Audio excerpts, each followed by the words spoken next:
I used to be a delinquent. Introverts like you should just follow me. If you don't want to get in trouble, shut up and give me some money. Nicole, the self-proclaimed former delinquent mom friend, always finds a way to get involved.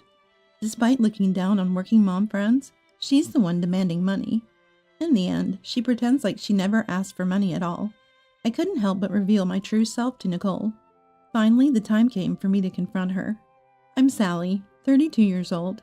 I'm raising 2 kids in kindergarten while working from home. I've tried to keep my interactions with kindergarten mom friends as unobtrusive as possible. To put it simply, I'm like someone who follows the group leader and stays on the sidelines. I've been quietly keeping a low profile because I don't want to get involved in any trouble. Even so, there are still cliques among the mom friends, and I was forcefully put into the current group. Well, maybe they chose me because I seemed like someone who wouldn't refuse if they asked forcefully enough. I've also been invited by mom friends from other cliques, but I've been discreetly declining those invitations because I didn't want to get caught up in any complications by showing favoritism. However, among the mom friends from the other cliques, there's one who's a bit of a nuisance. Hey, you were an introvert back in your school days, right? The one bothering me is Nicole, a mom friend from another clique. For some reason, she's been talking to me lately. I went to the same school as you. You were the quiet type who sat in the corner reading books to pass the time. It seems like you haven't changed, even as a high school student. And Nicole approached me. When I asked if she had something to say, Nicole seemed irritated by my attitude, which didn't care about her sarcasm. You're so cheeky for an introvert with glasses. She spat out these words and walked away. I wondered why I had to bother with her, when it was clear she had come to be sarcastic, rather than having a normal conversation. As I walked, I spotted an old friend. Hey, Maria! I called out to her, and she looked puzzled at first, but when I introduced myself, she seemed to remember and showed a bright smile. I reunited with my old friend after 24 years. Maria had recently moved here, and her child would be attending the same kindergarten from next year. We reminisced about the past and became friends who would stay in touch again. Old friends are indeed easygoing to be with. From then on, I tried to avoid getting involved with Nicole. However, Nicole frequently approached me. The reason behind it was because Nicole was alienated within her own clique. Other mom friends told me that Nicole had a habit of lying and had a bad reputation, so they kept their distance from her, especially when it came to their children. It seemed like Nicole approached me because she didn't want to be alone. The leader of that mom group is always bragging about being rich. She goes to a spa one day and eats at a famous restaurant the next. She's probably just spending her husband's money however she likes. Yet she looks down on others. Doesn't that annoy you too? After dropping off our children at kindergarten, I always ended up caught by Nicole.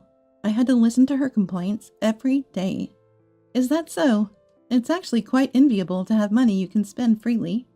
When I responded, Nicole gave me a cold stare and said, Stop being so stubborn, huh? You always wear cheap clothes like a poor person, but your pride is high. Nicole laughed loudly. When I said I'll be leaving now, Nicole replied, You always put on this innocent face, but I wonder if you're actually up to something dangerous in secret. I'd like to see your true nature.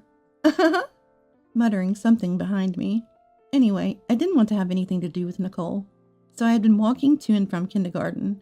However, starting from the next week, I decided to drive instead. Whenever I saw Nicole, I would quickly get into my car and escape.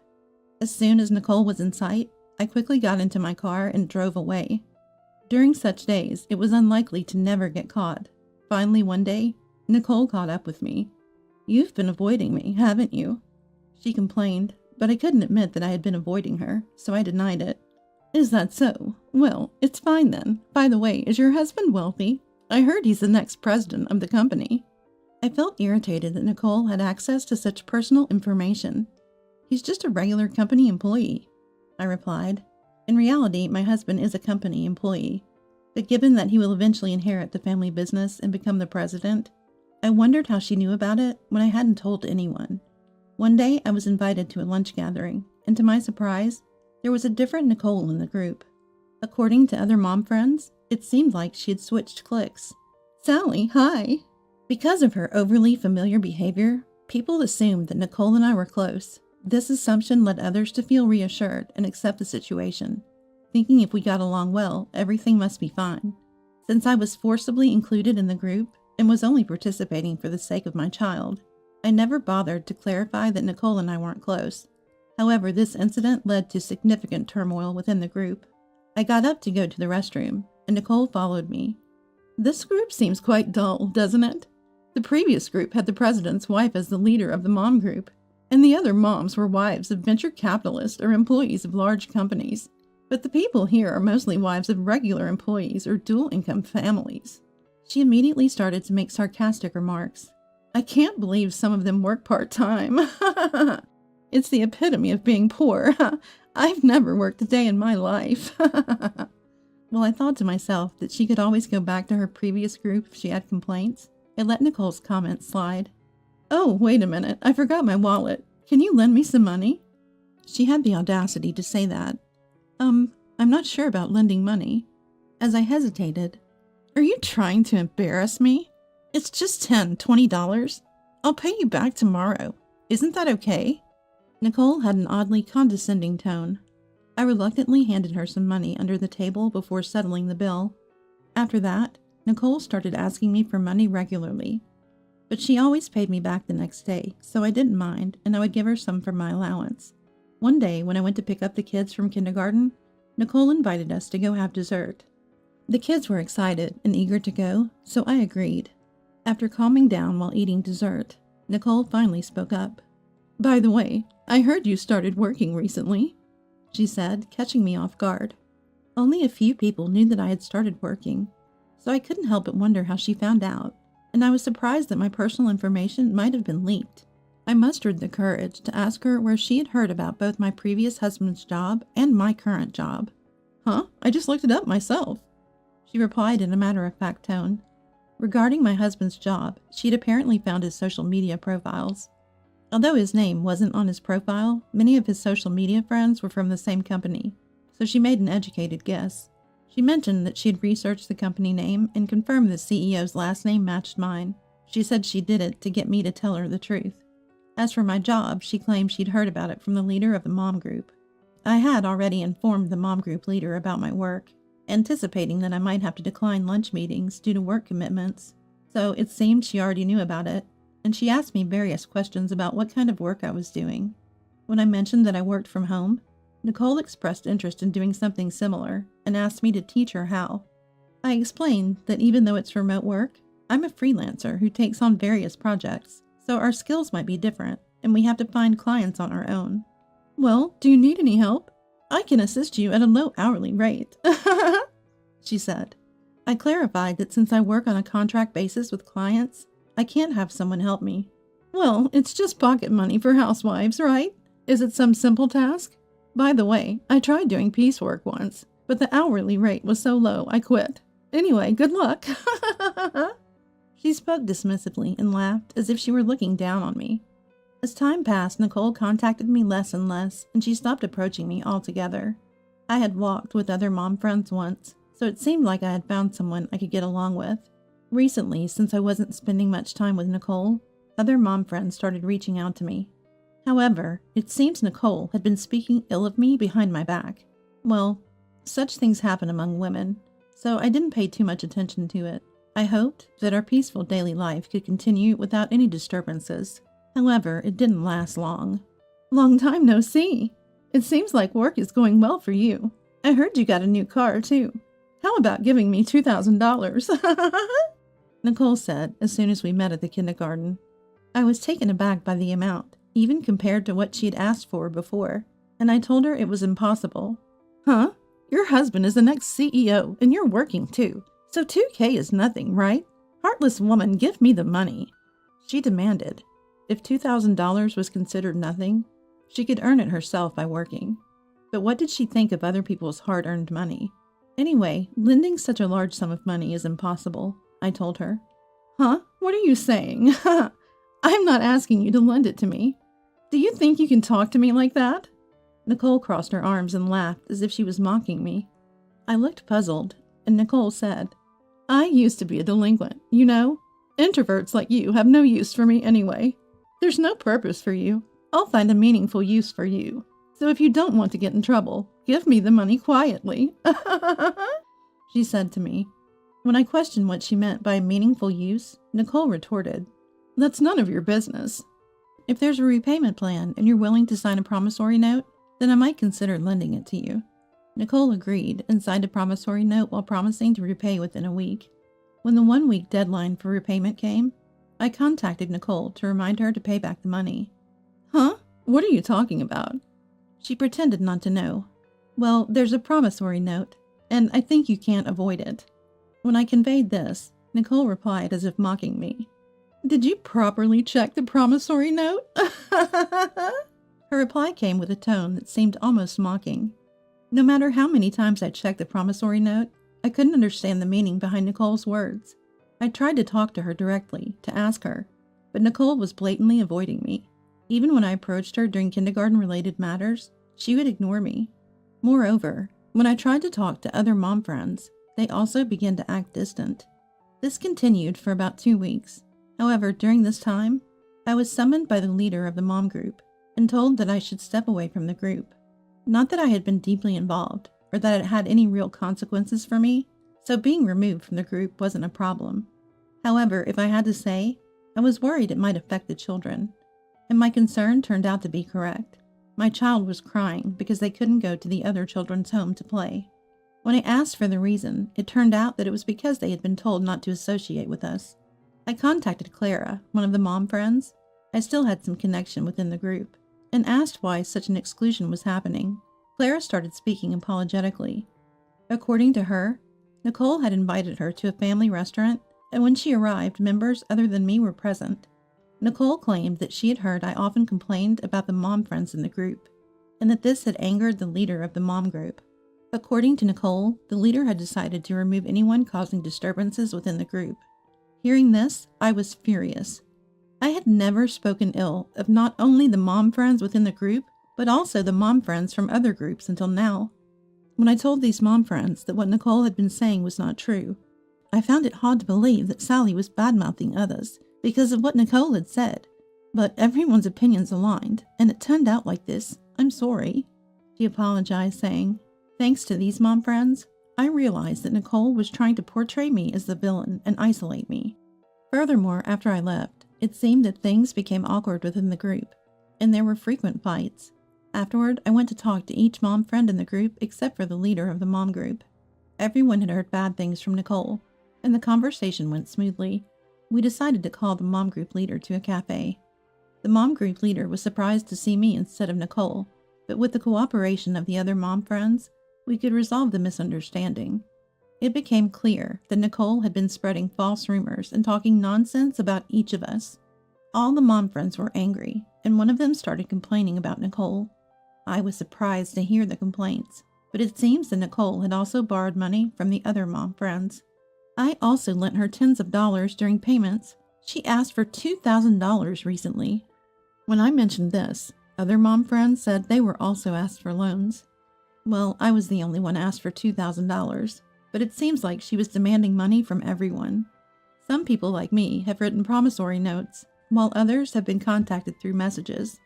After considering various options, we decided to confront Nicole directly. 1 week later, we summoned Nicole to a family restaurant. "What? Why is Sally here? Have you already reconciled? Seriously, women change their attitudes so quickly, don't they?" Nicole said these words as soon as we met, and I had reached my limit. Besides, she would be the one changing her attitude quickly.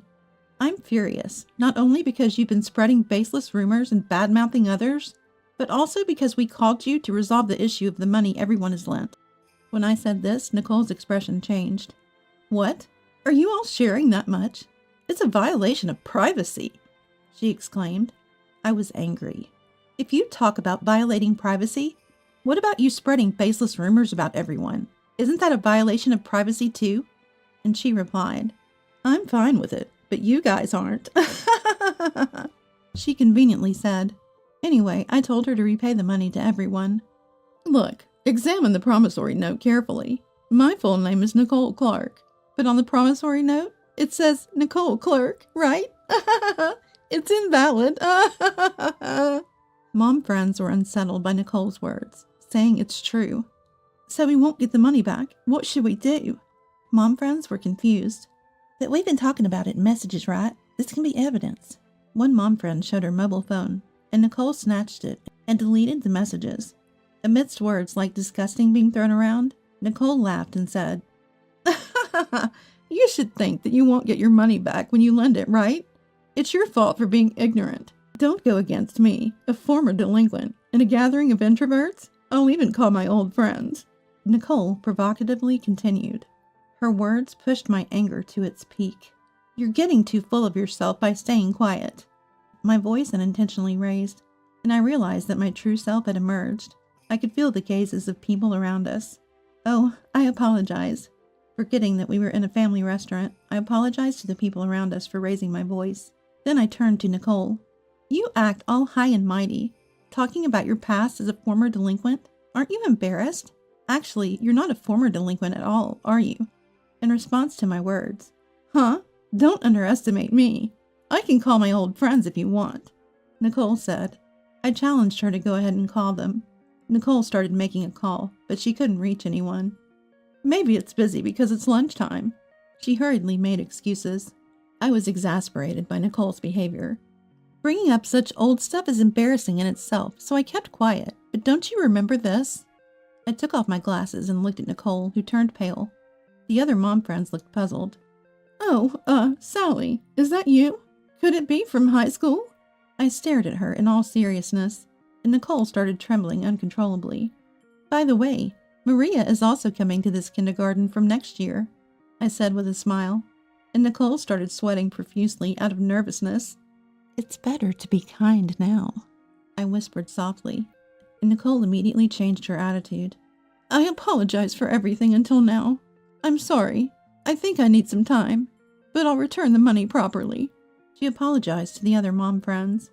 By the way, even if you change your name slightly, the promissory note doesn't become invalid, and erasing message history can be recovered. Upon hearing these words, Nicole said, Yes, I'm sorry. She apologized again, in a small voice. The mom friends, although shaken, seemed to accept it, and the situation was resolved. I didn't want to mention my past, but the truth is, I used to be in a delinquent group as well. Nicole was a junior in the same group back then. During that time, I had dyed hair, no eyebrows, and I looked nothing like the typical housewife I am now. Even Maria, my old friend, didn't recognize me, and she was part of that group back then. Maria and I were close friends during those days. This was a past I wanted to hide from my child for a lifetime, and I really didn't want to talk about it. But with someone like Nicole, who wouldn't listen to reason, I thought it would be highly effective. However, I had only told the mom friends that these were acquaintances from the past. I'm sure they realized it was best not to inquire further. During the mom friends' discussions, the idea of removing Nicole from the group came up, but I decided it would be better to keep her under close supervision. Nicole, on the other hand, seemed to insist on leaving the group, probably because she had caused so much trouble. However, I couldn't allow that. Afterward, Nicole repaid the money she had borrowed from the mom friends within a month.